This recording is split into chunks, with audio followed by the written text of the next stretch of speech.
आज बागेश्वर वाले श्री धीरेन्द्र कृष्ण शास्त्री जी ने बहुत अच्छी बात कही, एक हिंदू एक गाय, बहुत अच्छी बात कही, बहुत बढ़िया बात कही।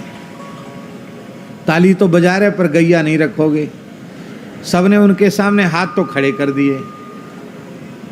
हाथ खड़े करना जानते हो? हनुमान जी के दरबार में प्रतिज्ञा कर ली हम गाय रखेंगे, वो गाय रखोगे नहीं तो बोलो कितना बड़ा नुकसान होगा हनुमान जी के सामने झूठी प्रतिज्ञा करने पर। इसलिए भैया, एक तो गाय कैसे बचेगी चौबे जी? गाय कैसे बचेगी? गाय बचेगी जब इस देश की कृषि व्यवस्था गो आधारित होगी,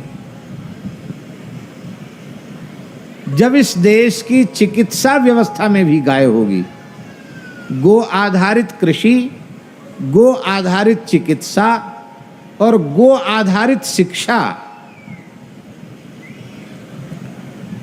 हम लोग बचपन में पढ़ते थे तो गाय पर निबंध आता था, अब सुनते हैं गाय पर निबंध नहीं आता है।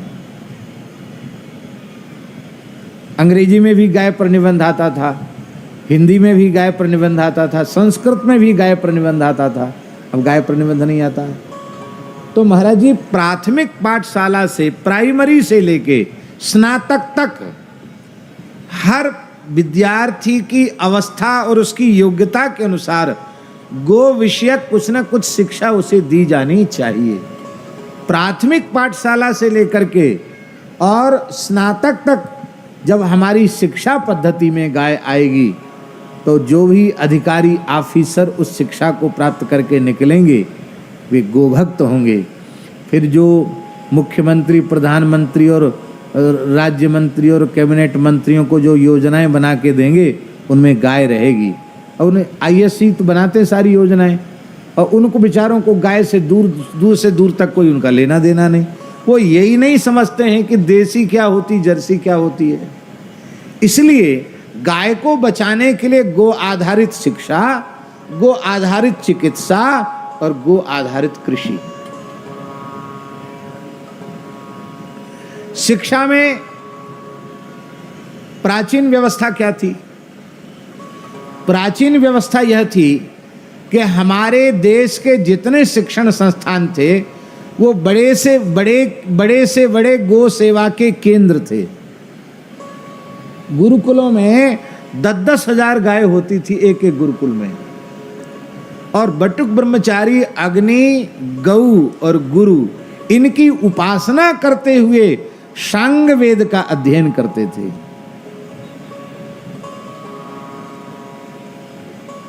हमारी चलेगी नहीं, हम चलाना भी नहीं चाहते, लेकिन हमसे यदि कोई राय ले तो हमारी राय यही है कि प्रत्येक विद्यालय में एक गौशाला होनी चाहिए।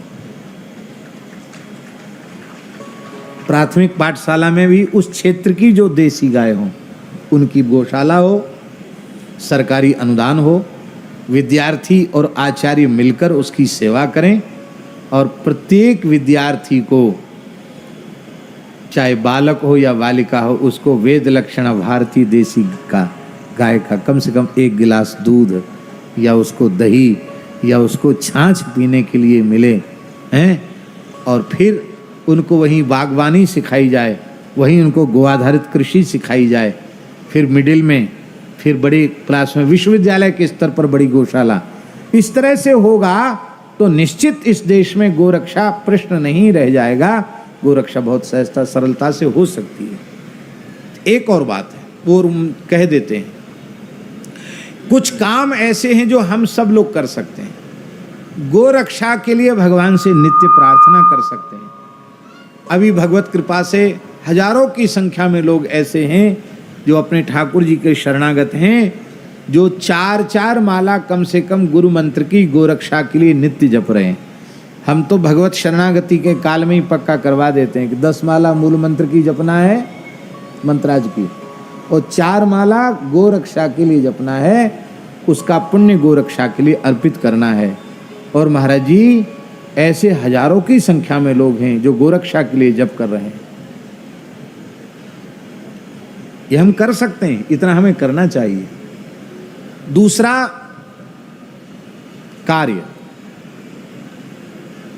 हम अपने जीवन में गव्य पदार्थों का आदर करें। हम भारतीय देसी गाय के दूध दही घृत से बने हुए पदार्थों से ही भगवान की सेवा करें, पितरों का श्राद्ध करें, देवताओं का अर्चन करें, यज्ञ करें और उसी को आहार के रूप में लें, जिसको गोव्रती कहते हैं। गोव्रती बने। गोव्रती बनना भी गोरक्षा का श्रेष्ठ उपाय है, क्योंकि अब आप विचार करो महाराज जी, इतनी संख्या में लोग बैठे हैं, सबके सब प्रतिज्ञा कर लें कि हम भारतीय देसी गाय के दूध दही घी का ही आहार में और व्यवहार में प्रयोग करेंगे और यही हनुमान जी को भोग लगाएंगे, तो महाराज जी मिठाई की दुकान वाले दुकान पीछे खोलेंगे, पहले गौशाला खोलेंगे। इनकी दुकान में बिकेगी नहीं मिठाई, कहाँ से बिकेगी? आज बिना उसके भी हमारा काम चल रहा है, इसलिए तो सब चल रहा है। केवल हमारे इतने नियम से लोगों को पता है कि जिसके घर में गाय नहीं होती उसके घर में महाराज नहीं जाते। केवल इतने मात्र से सैकड़ों घरों में देसी गाय पलने लगी। कुछ लोग ऐसे हैं कि जो बड़े शहरों में है वो गाय नहीं पाल सकते। अब बंबई में, दिल्ली में जहाँ लोग रहते हैं वहाँ सरकारी आदेश ही नहीं कि वहाँ आप गाय रखो, तब उनके लिए भी उपाय है। भगवान ने आपको सामर्थ्य दी है, तो जिस किसी भी गौशाला में आपकी सेवा की आवश्यकता हो, उस गौशाला में 2 गाय, 4 गाय, 6 गाय, 10 गाय, उनको दत्तक लेकर के आप प्रयास करें कि उतनी गायों का पोषण हमारी आय से होगा। चाहे 1 गाय का ही सही या 10 गाय का सही या 20 गाय का सही। तो इस प्रकार से भी आप गो सेवा से जुड़ सकते हैं।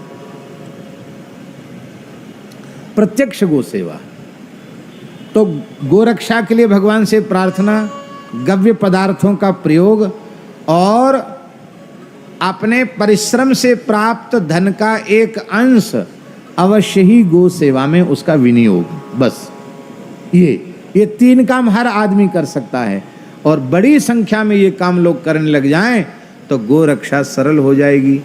तो कामरूपी पुरुषार्थ, उसकी परिभाषा है पृथु जी का चरित्र। पृथु जी महाराज की सारी कामनाएं गाय से पूरी हो रही हैं। बड़ा विलक्षण प्रकरण है। धरती और गाय में भेद नहीं है। धरती ने गाय का रूप धारण किया है। महाराज जी कहां तक कहें, इंद्र को अमृत भी गाय से मिल रहा है, नागों को विष भी गाय से मिल रहा है, गंधर्वों को संगीत भी गाय से मिल रहा है, सिद्धों को सिद्धियां गाय से मिल रही हैं, राजाओं को रत्न भी गाय से मिल रहे हैं, धरती को अन्न भी गाय से मिल रहा है। माने गाय से सब कुछ प्राप्त होता है, गाय ही कामधेनु है। हम एक निवेदन करें आपको कि लोगों ने अपनी बुद्धि में एक बात बैठा रखी है कि कामधेनु नाम की गैया कोई अलग से गैया है। भैया वो कोई अलग से गैया नहीं है। ये सब जितनी भारतीय गाय हैं ये सब कामधेनु की ही संतान हैं। इसलिए सबकी सब कामधेनु हैं। आप जो चाहो सो आपकी इच्छा इनकी कृपा से पूर्ण हो जाएगी। मेरे श्याम